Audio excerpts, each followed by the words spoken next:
চাঁপাইনবাবগঞ্জ শহরের প্রাণকেন্দ্রে সেই পুরাতন স্টেডিয়ামটি আজও দাঁড়িয়ে আছে ১৯৬০ সালের স্মৃতিবুকে নিয়ে।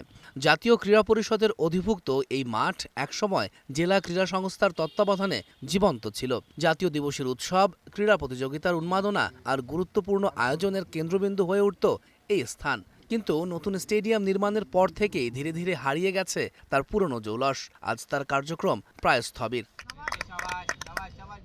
খেলোয়াড়দের চোখে এই মাঠ এখন এক অবহেলিত প্রেমিকের মতো। দীর্ঘদিন ধরেই কোনো প্রয়োজনীয় সংস্কার হয়নি, নিয়মিত রক্ষণাবেক্ষণের ছোঁয়া লাগেনি তার গায়ে। মেলা আর বিভিন্ন অনুষ্ঠানের নামে মাঠের বুক চিরে দাঁড়িয়েছে প্যান্ডেল। সবুজ ঘাসের পরিবর্তে এখন সেখানে খানাখন্দের রাজত্ব।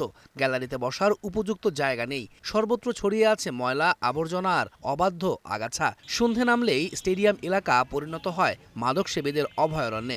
বিশ্রামাগারগুলো পরিণত হয়েছে পশু পাখির আবাসস্থলে।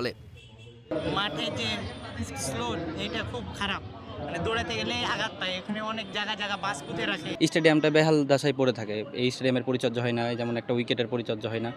খালগোবা আমরা দেখতে পেলে কোনোরকমভাবে মাটি নেয় না, ওটা পূরণ করি।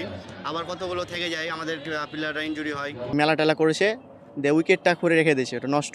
আর এটাতে আছে, এটা উইকেট ভালো হলো, গ্রাউন্ড ভালো না। উইকেটের অবস্থা ভালো না, প্র্যাকটিস করতে পারতাম কিন্তু মানে ম্যাচ খেলাটা আমাদের সম্ভব হচ্ছিল না। স্টেডিয়ামটির বেহাল দশায় বাধ্য হয়ে খেলোয়াড়রা বেছে নিচ্ছেন বিভিন্ন স্কুল কলেজের মাঠ। সেখানেও নেই পর্যাপ্ত সুযোগ সুবিধা।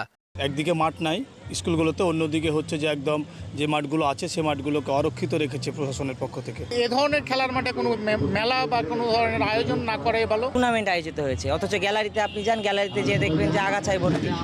মাঠের সংস্কার কাজ চলমান বলে দাবি করছেন চাঁপাইনবাবগঞ্জ জেলার ক্রীড়া কর্মকর্তা আবু জাফর মাহমুদুজ্জামান। খুব শিগগিরই এই মাঠে আবারও খেলার সুর ফিরবে বলেও জানান তিনি।